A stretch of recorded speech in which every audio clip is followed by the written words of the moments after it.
原来猫眼还能这么玩，介绍4个画法。第一个是灰蓝调的3号，吸出猫眼后别照灯，直接画斑马纹。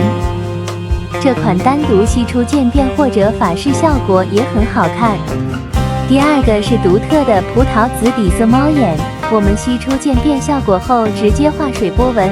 其实我们可以画很多花样，大家不用局限自己的操作。复杂点的我们可以画玫瑰花或者其他款式，是不是好看又简单？最后是3号彩晶猫眼，颜色有点像蒂芙尼蓝加狐狸的质感。我们吸出 S 型光感后直接画贝壳纹，搭配点缀些饰品就更高级了。